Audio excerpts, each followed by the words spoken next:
The real working end of the 2012 prophecy, where we start to have the rubber meet the road, is looking at the solar system and seeing that all the planets are changing the same way as the Earth is changing. The Earth changes are not unique to the Earth.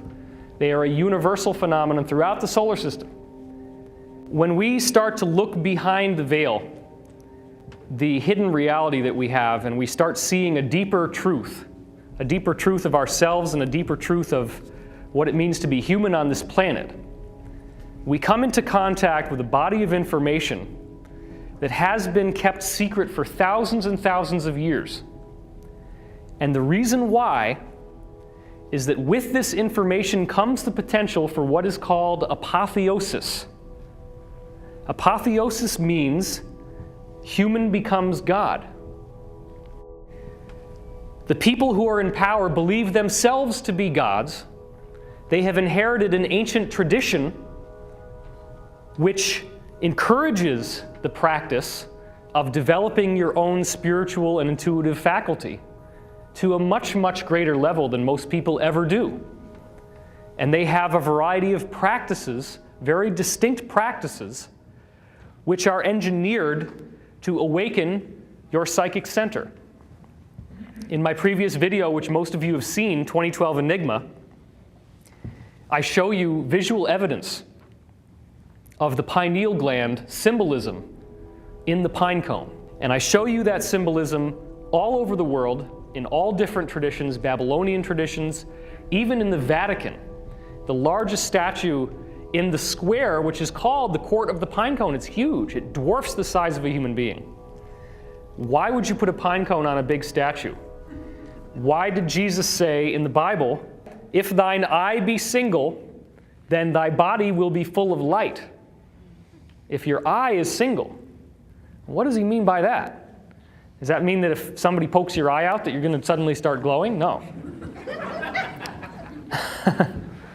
Now, there is a whole religious conspiracy going on that says that Jesus never existed, that it was all a bunch of extrapolations based on various historical figures, then consolidated into what we now call the New Testament. And I would propose that it is impossible for such an outrageously enduring legend that so many people followed with such passion to have been concocted by some sort of mishmash of lesser spiritual figures who were all consolidated together. I do believe that these events happened. I do believe they've also been greatly misunderstood. When you see the greater reality that I am going to share with you in this presentation, you come to an understanding that your DNA did not randomly evolve on this planet. Your DNA is an energy pattern that exists throughout the entire cosmos. And that energy pattern is a wave. The ancients built the Great Pyramid as a focalizing device to harness that energy. I am proposing that the energy that makes your DNA takes natural materials that are all around, just molecules and atoms in space. It takes those atoms and molecules and it intelligently arranges them together to form the DNA molecule. Now, if that is true, then it means that everyone here in this room is created by an intelligent energy field. The center of the Milky Way galaxy is also a torsion field generator. Spherical torsion waves slowly expand away from the center, passing through stars and planets as they go along. As the solar system is impacted by these torsion fields, it charges up with energy, causing massive effects on the star and its planets, influencing them to become brighter, hotter, and more magnetic. These waves also have a stimulating and programming effect on the DNA molecule, ultimately rewriting the code of every life form on the planet. You now have just found the zone in which science and religion come together, in which you no longer have to take on arbitrary promises about there being a hereafter. Now you have proof that who you are and what makes you who you are came from something that is not physical, something that is vastly more intelligent and complex than we had ever imagined, and something that has been known about for quite a long time.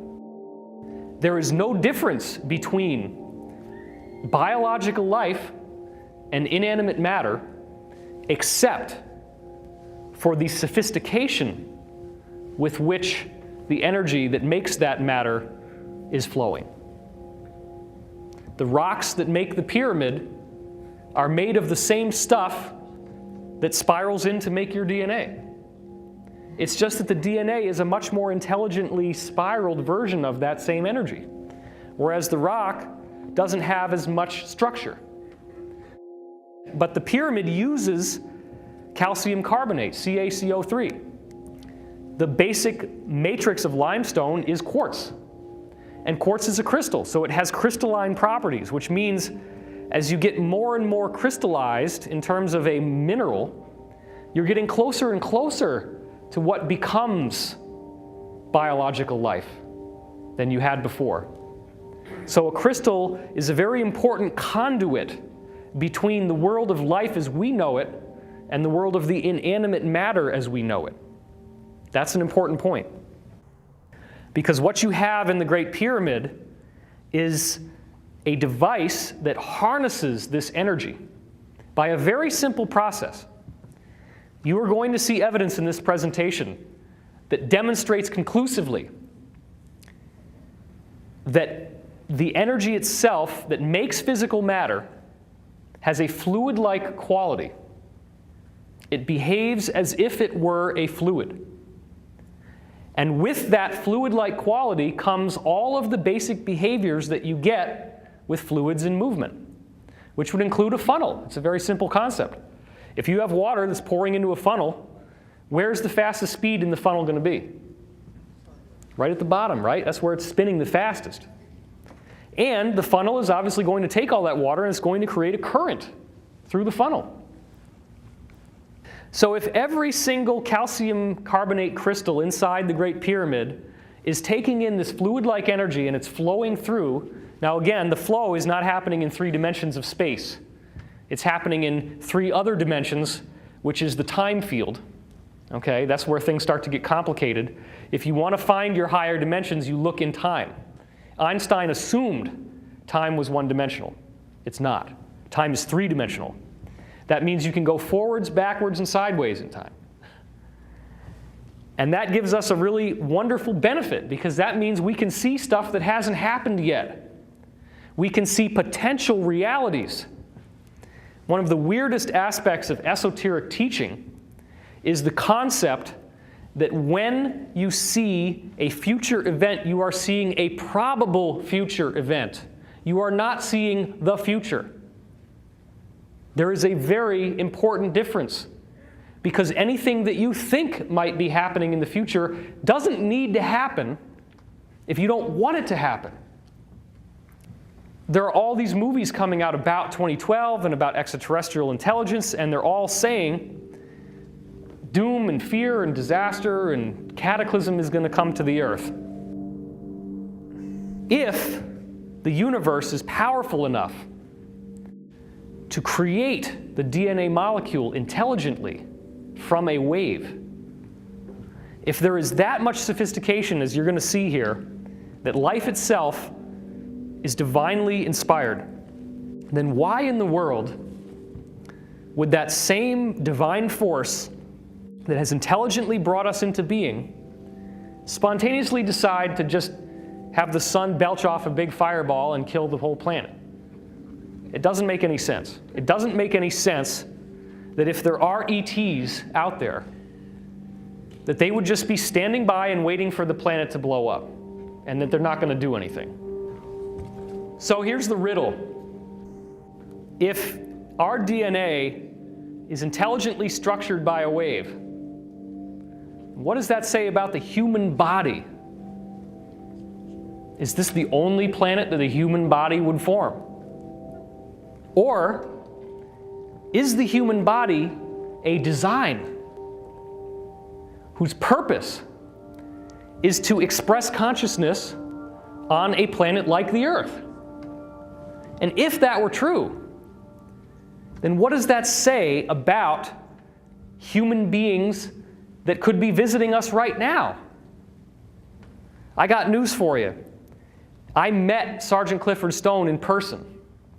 Sergeant Clifford Stone is a whistleblower who worked in significantly classified top-secret projects for our military and government.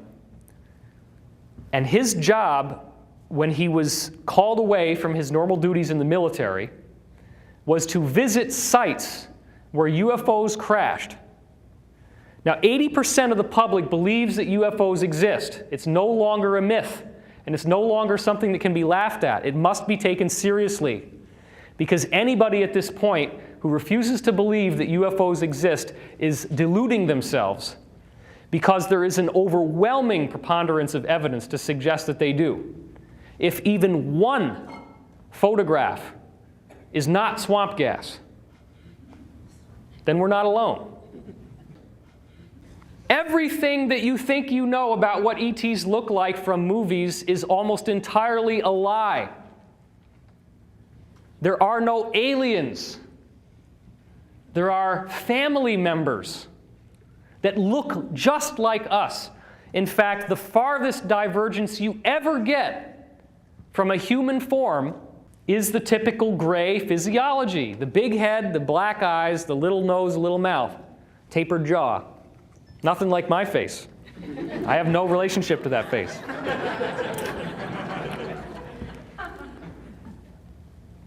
Most people are still wrestling with the question of whether these saucers even exist. And then if they get to the point that they exist, the simplistic idea would be, well, maybe they come from Mars, or maybe they come from Andromeda Galaxy, or maybe they come from... There is no maybe they come from. That implies one place. What I'm saying is that we have a whole galaxy full of human life that naturally evolves on planets wherever possible. In fact, in the Law of One material that I so often discuss, it says there are 67 million planets with humans like us at this dimensional frequency just in this galaxy. 67 million. How in the world do you tell the public that we are surrounded by human civilizations, most of whom, who have ever been able to get to us, have technology vastly superior to what we have?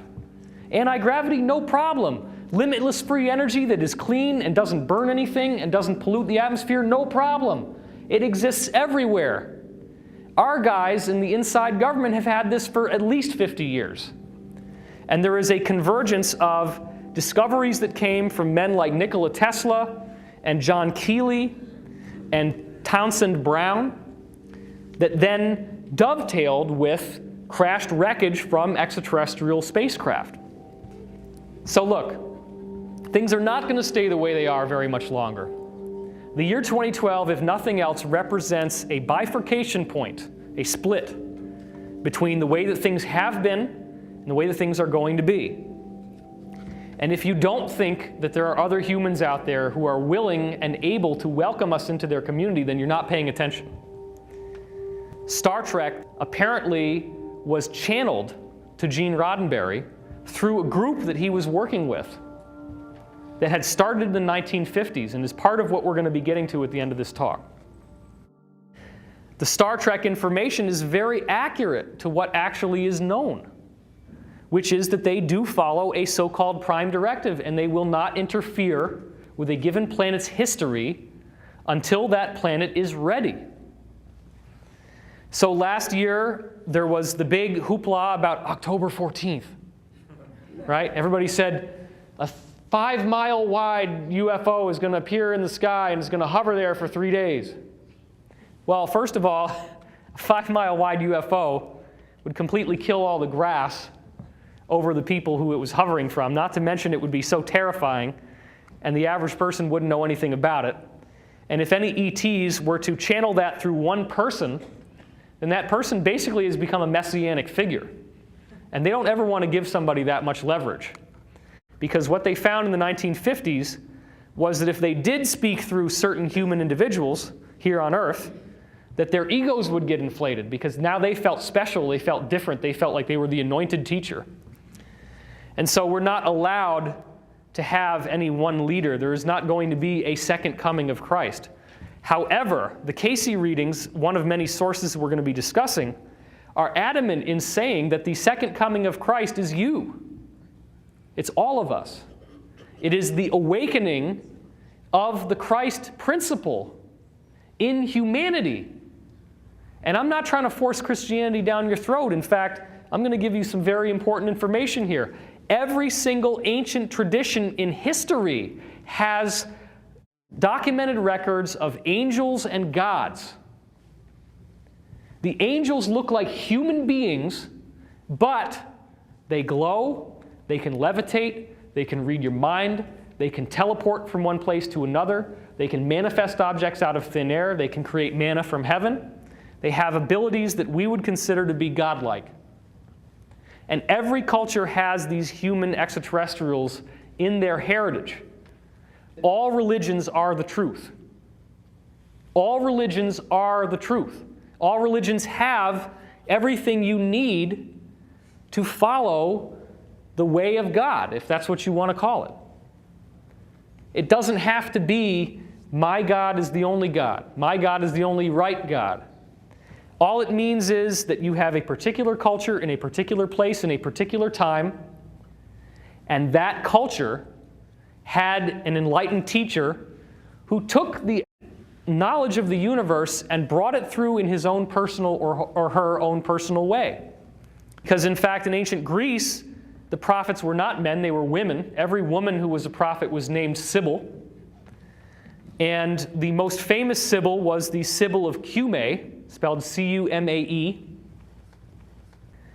And she had a prophecy that came true regarding the coming of Jesus. In the Greek and in the Roman Empire, the women with the gift of prophecy were known as Sibyls, but none were as well known as the Sibyl of Cumae. She dwelled in a cave with multiple entrances and wrote her prophecies down on oak leaves.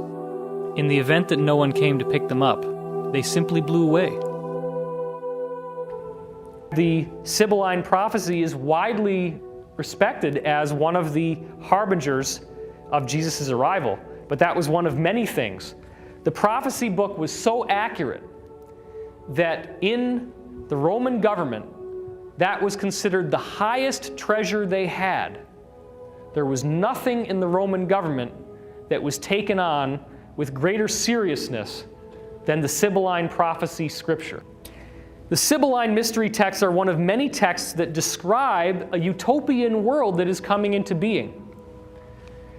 In fact, every ancient mystical and spiritual tradition speaks of a golden age that is coming. And they don't speak about it in a bland, sophomoric fashion. They speak about it in an exciting, invigorating, eye-opening way because of the extent to which they say things will be changed. And you're going to see those prophecies at the end of this talk. The true law is unity, that all is love, all is one, all is light. But the first distortion of that law, the first spin that you have to look at as soon as you grasp that the universe is love, is the free will principle. And what that means is that there's only one of us here, there's only one being, but the greatest gift that that being has given us is the opportunity to discover that we are one with it in our own way, without anybody telling us what to believe or what to do or how to think. It simply is. It's our path, and we can do anything we want. We have the free will. If we start infringing on someone else's free will, it is a design of the universe that whatever we measure out to others will be measured back to ourselves. That's karma. So yes, you can practice the negative path if you want to. You can infringe on other people's free will. You can manipulate them, you can lie to them, you can control them, you can steal their money, you can leave them unemployed and homeless and hungry. But you will be stolen from, lied to, manipulated, controlled, beaten, abused, raped. And you have to be.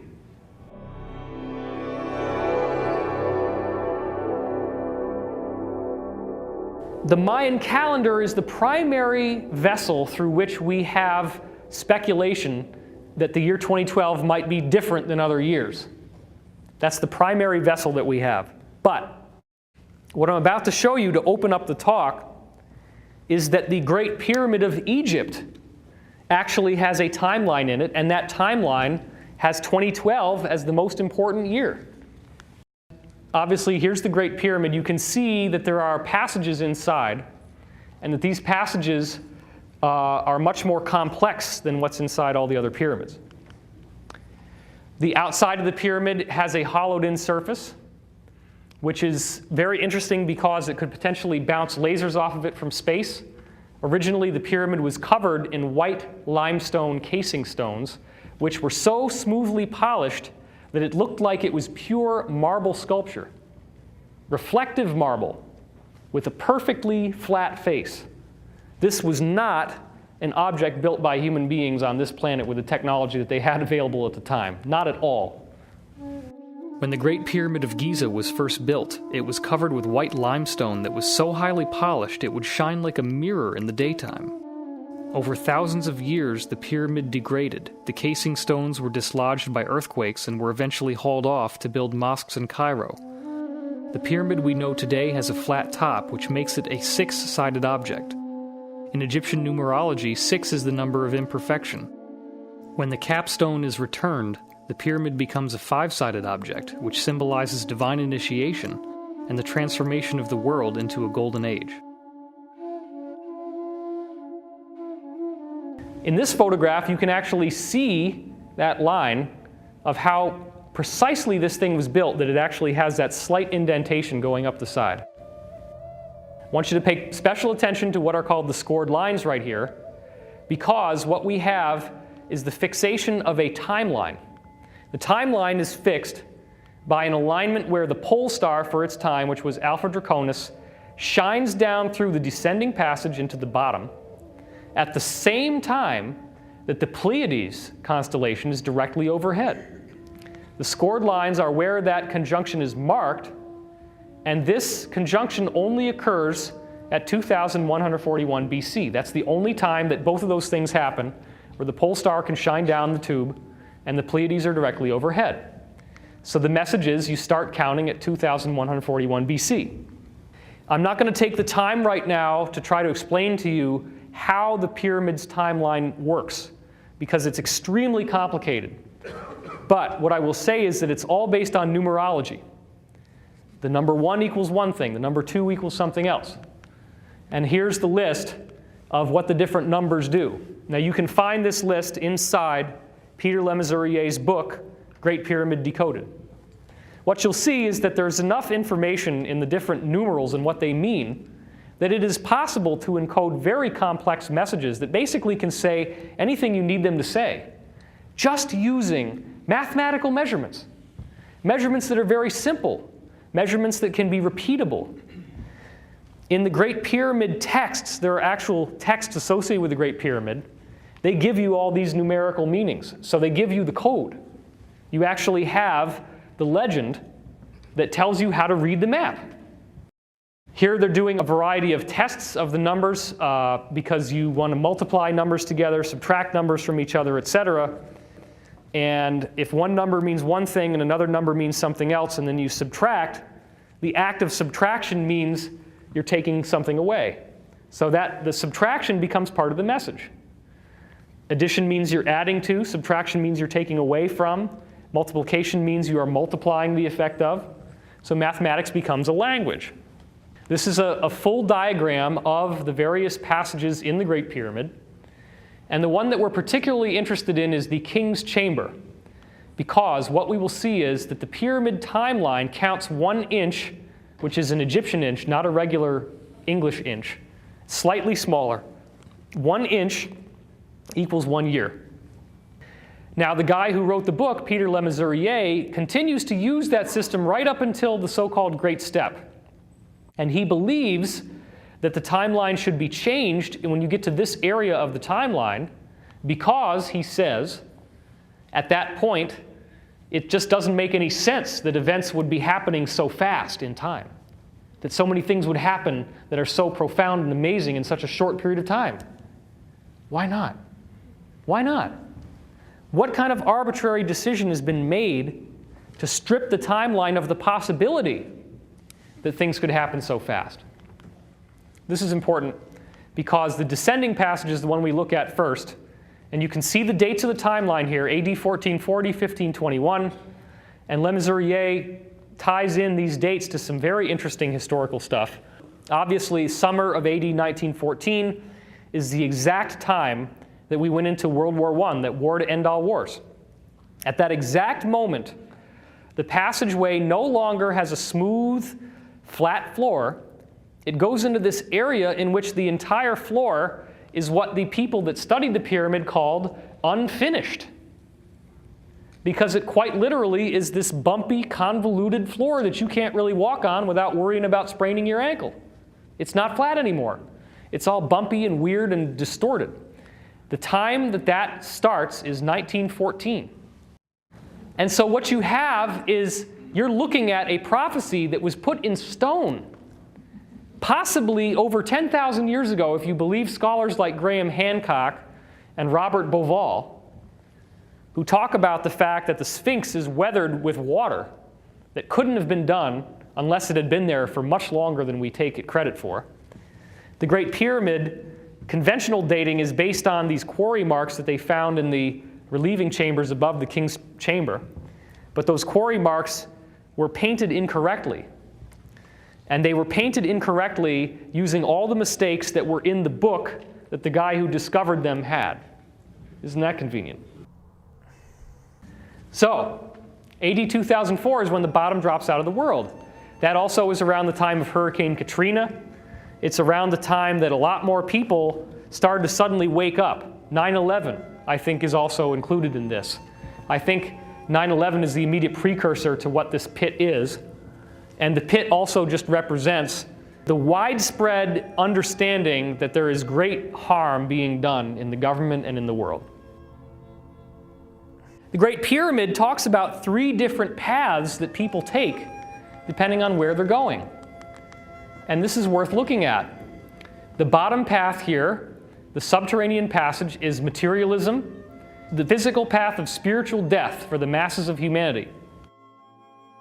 2004, again, this book is from the 70s, shows that that's when we hit bottom. It's the ending of what happens in the beginning at 1914, which is the beginning of World War I, in which mechanized warfare allowed for much, much larger death than had ever been possible before. I mean, war was pretty crazy if you think about it before World War I, right? You got a bunch of guys standing there with guns, standing right in front of each other, bang, bang, bang, bang, bang, and everybody's just falling down dead everywhere, right? But once you have an airplane, you can just cowardly go along, drop a big old bomb on somebody, and blow the hell out of them.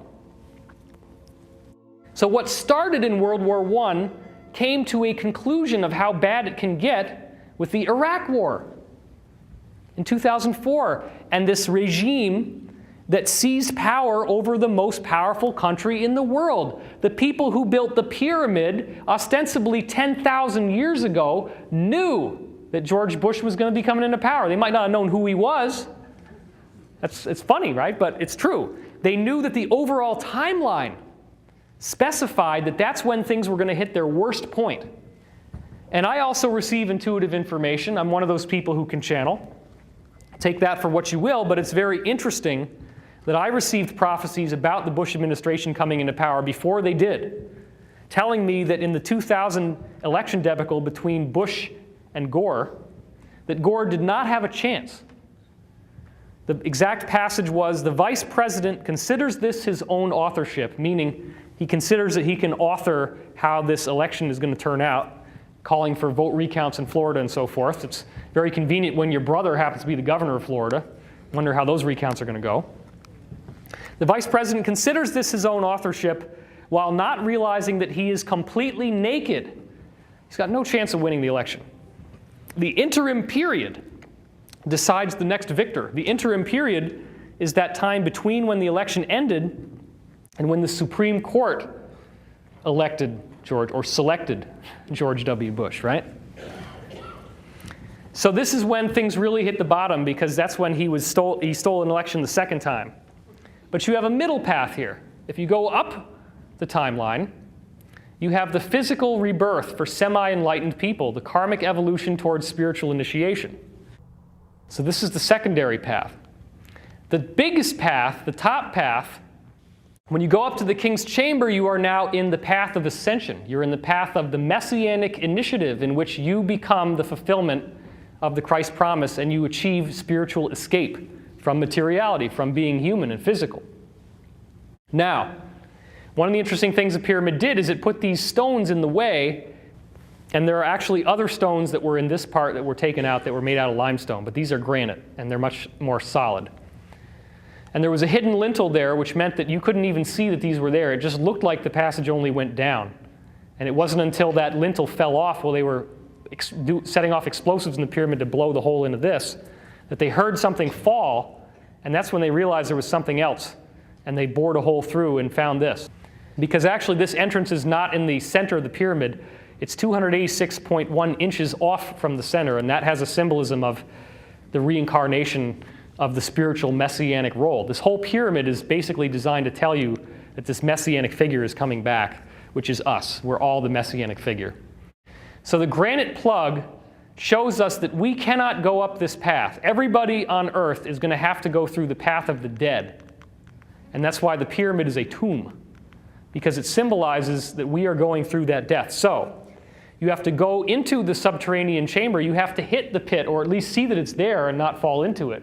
Before you turn around, this is in your own personal life, the metaphor is, and you have to start crawling back up the subterranean passage, and you get to this point where you can bore a hole through the wall, and then you have this very interesting passageway that's called the forced passage.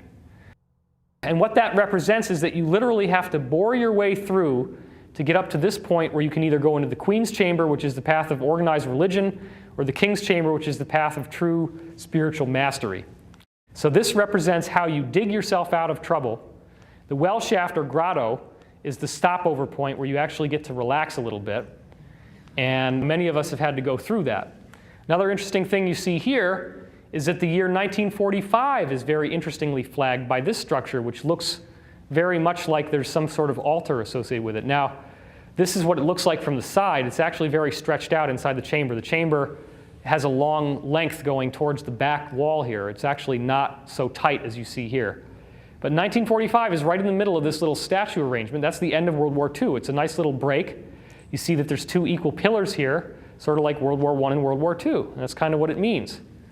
So now you have this whole area down here, which means that part of the world, part of the people in the world will continue to go through this suffering as time goes on. They're not going to immediately see what's happening. Once you start going towards the Queen's chamber, you have to climb your way through. This is the entrance to the Queen's chamber right here. If you want to go up into the King's chamber, you have to actually climb up these holes in the side, as you can see here. And this is the lifelike size of it. Now this is the Grand Gallery, as it's called. You're climbing up, and then this is the great step up here. And here's a diagram of them life-size going up. And the point that we're concerned with is right here.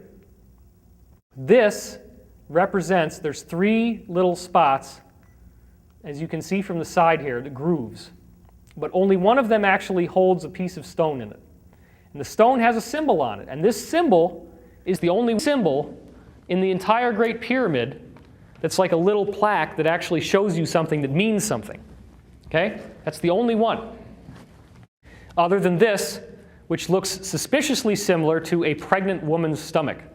And that is not an accident. That's what it's meant to look like. It's meant to look like the earth giving birth.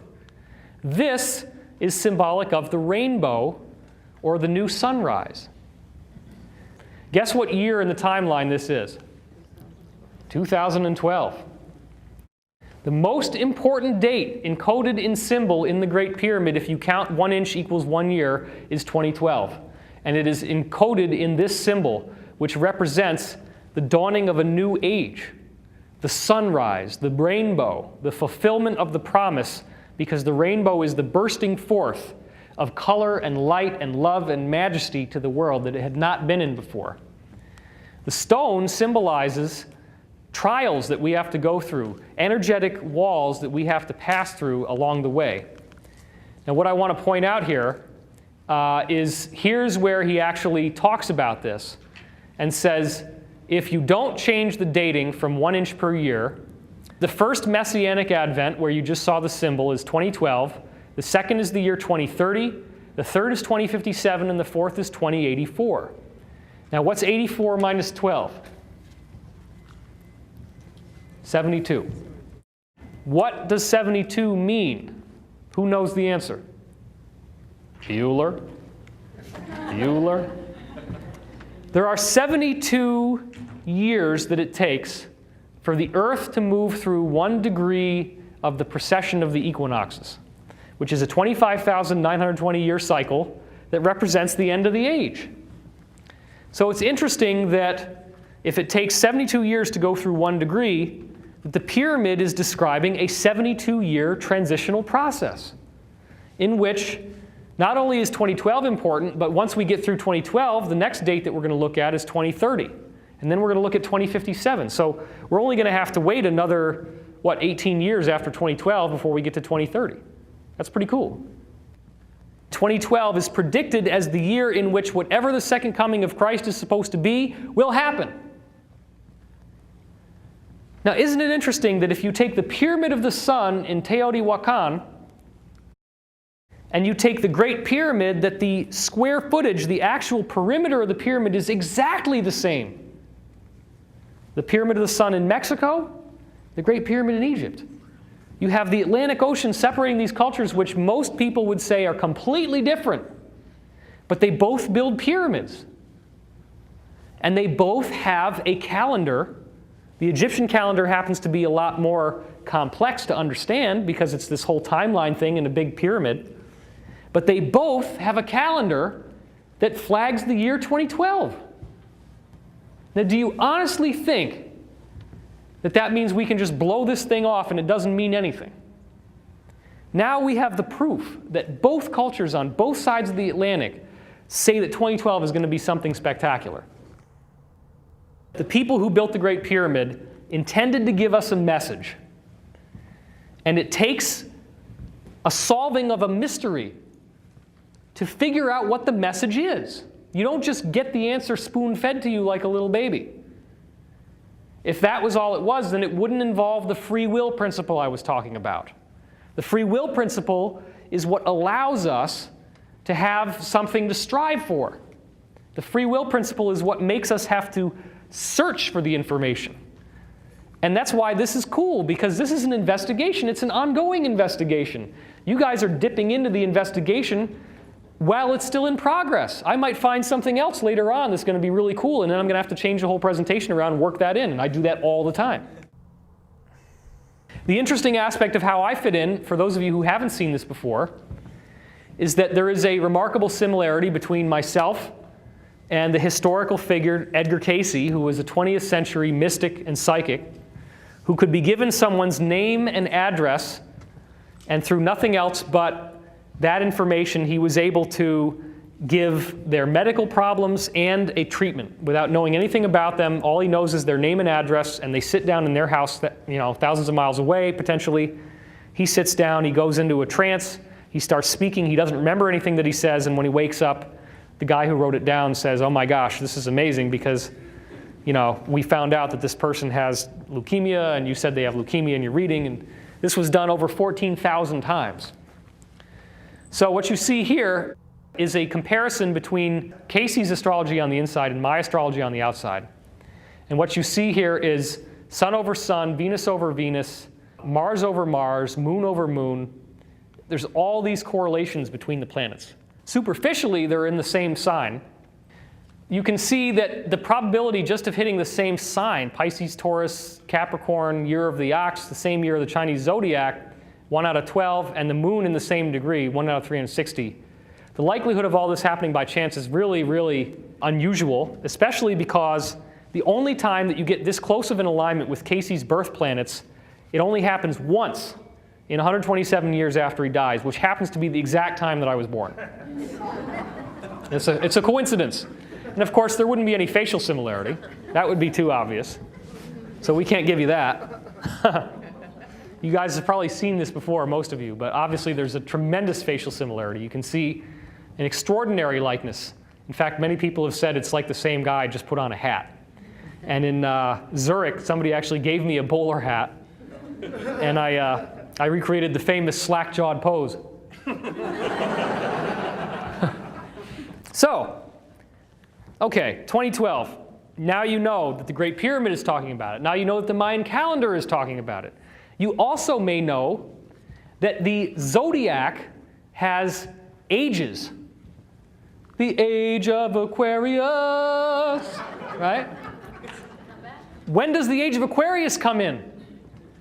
2012. And that's been calculated based on constellations in the sky by mainstream astronomers.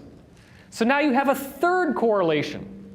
Ages of the zodiac, the Great Pyramid timeline, and the end of the Mayan calendar all say the age of Aquarius, the shift of the ages, 2012, buckle your seatbelt. Something's going to happen. Something very cool and wonderful is going to happen. If you're scared, it's because you haven't solved the mystery. You don't even know that it's a mystery. The fear is what gets you looking for something that will make you not scared. Is this another ordinary time in history? Is there any scientific credibility to the idea that this is not just another year, but that there's something going on? Well, first of all, we're learning more and more about the idea that we are not alone in the universe. The most recent disclosures from mainstream media, this is February of this year, said that there could be 100 billion Earth-like planets in our galaxy alone. Scientists are changing their tune. They're not talking the way they used to talk anymore. Remember in the old days where they're like, and I say old days, I mean only, 5 years ago? Well, we don't know if any other star has a planet around it. Maybe they got big gas giants like Jupiter, but we don't really know. Well, now we've had so many advances in looking at the planets with telescopes and such that we know that there are planets everywhere, that most stars do have planets. And now they're calculating that there could be 100 billion planets like the Earth. So that becomes a lot easier to conceptualize the idea that there's extraterrestrial life. The galaxy may be full of Earths and alien life, this is CNN.com. Here's another 100 billion Earth-like planets in the galaxy alone. Here's another recent discovery that's very interesting. All blue-eyed people can be traced back to one ancestor who lived 10,000 years ago near the Black Sea. Guess what, guys?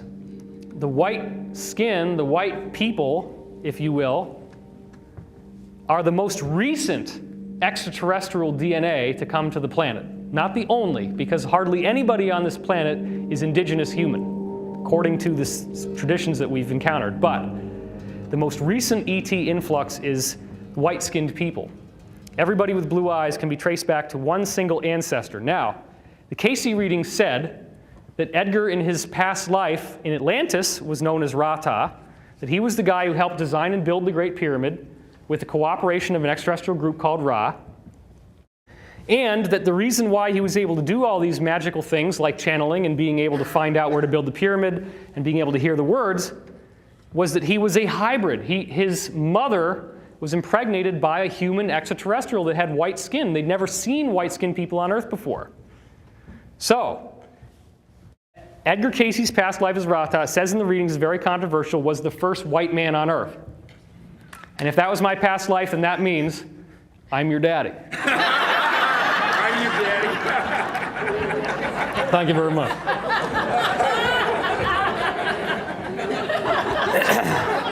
You have to be able to laugh at yourself. I mean, it's ludicrous for me to say that I was somebody else, and I don't. All I know is that there's a facial similarity. You can't deny that, okay? You can't deny that. You can't deny that there's an astrological similarity. Those are facts. You can't deny that I also have done readings like he did, and you can't deny that I put readings online that predicted events that happened in the future that actually came true, okay? And the Casey readings did predict that he would come back, and they said that he would be more like Ra-Ta than he was like Edgar. And Ra-Ta created a hall of records in which all the knowledge of Atlantis was put together for future races to use, for future people on Earth to use. The hall of records is accessed telepathically.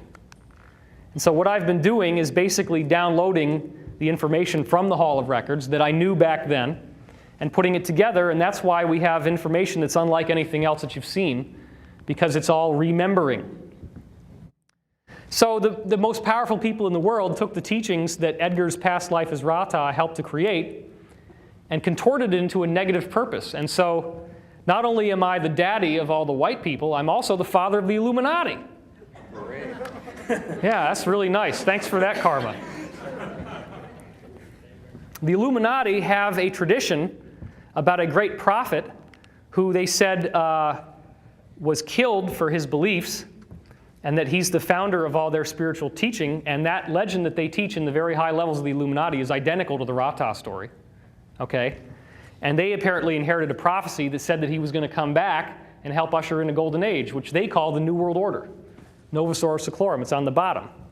And that what they did is they inherited a positive prophecy about one of what the Casey reading said would be a team of liberators who would help change the planet. A team, not one person. All this stuff about one guy coming in and doing all this stuff is not true. The Great Pyramid speaks of Jesus coming in and speaks of him in very positive terms, but it also says this is a universal event for humanity's entire history. So it's not just about one religion, it's about something that benefits everyone. This time that we're in is a time of change, and it's a time in which we all get to experience that change together.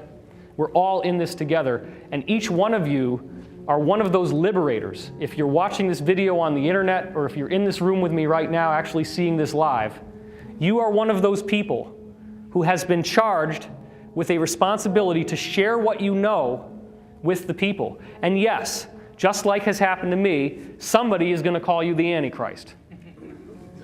It happened to you, apparently. Somebody is going to call you a Messiah.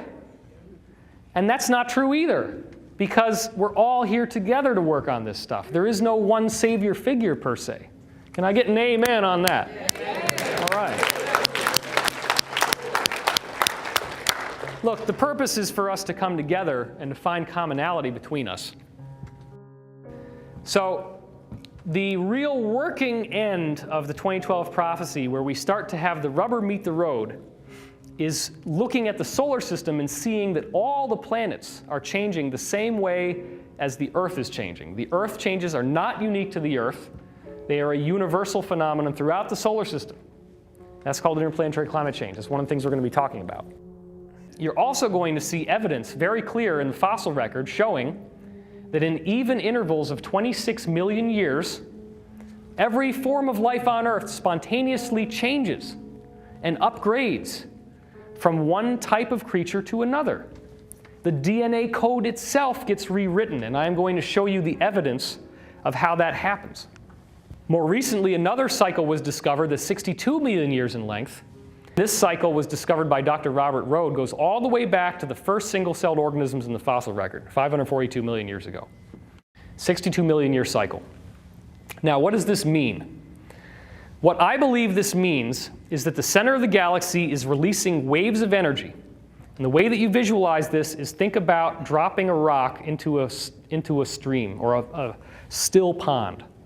You drop that rock into the pond, the surface makes a ripple. It's a circle, and it goes out.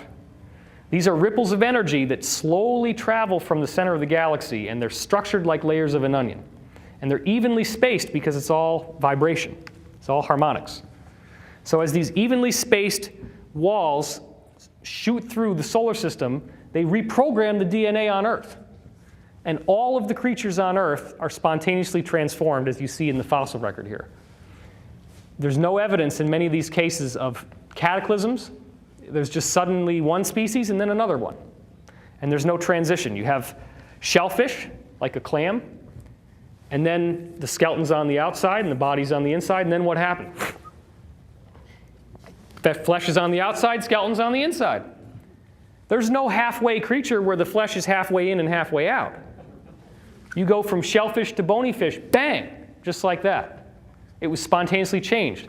And there are many, many of these dropped things in the fossil record where you can't see the difference.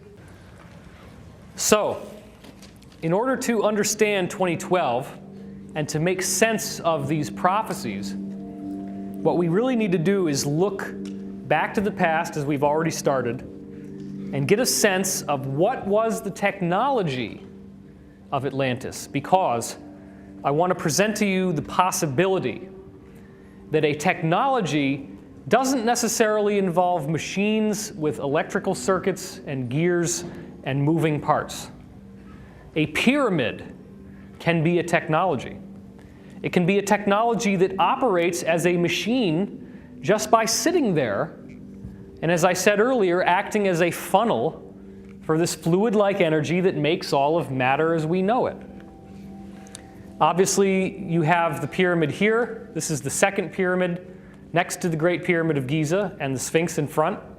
These are the casing stones, what's left of them on the top, which originally, as I said, were mirror-polished, white limestone. We now have an Atlantis-type city that was found under the ocean on the western tip of Cuba.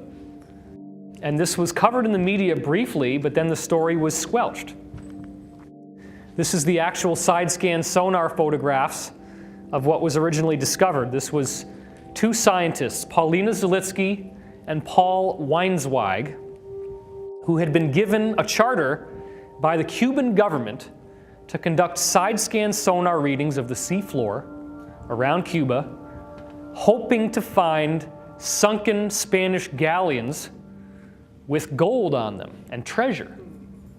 And they promised that they would give the Cuban government a share of the profit. So that seems like a pretty good deal. You just give somebody permission to do these readings, and then lo and behold, if they find something, you get to make money. Now, the problem was that what they found was not treasure. It was much more valuable than just gold coins. It was actually pyramids and sphinxes and roads and buildings. Now, a three-dimensional reconstruction of what you see from the top down here has been built. So what you see here is the ruined platforms of giant buildings that are now a half a mile under the ocean. And we know, based on geology, that these structures could not have been above sea level any time earlier than 10,000 years ago. They're at least 10,000 years old, minimum. We know this is true. This should be the smoking gun of Atlantis. There was a contract made with National Geographic. This was all supposed to be released in the summer of 2003, but it got squelched. It never came out in the open, unfortunately.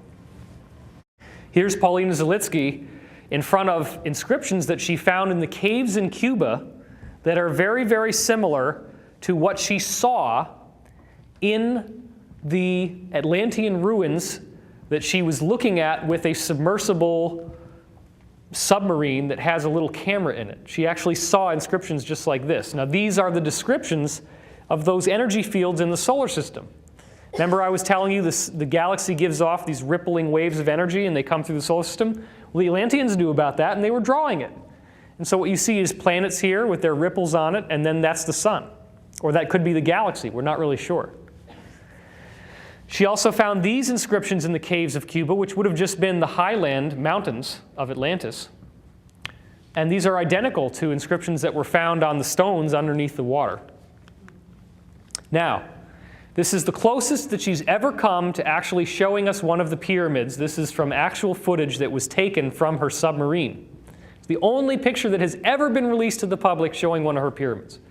You can look at it up close and get a glimpse of what actually is a blunted top. It does not go in a straight line.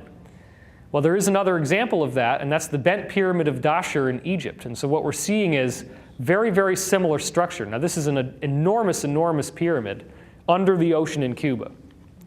So, anybody that tells you that Atlantis is full of crap, I just gave you photographic proof that it exists.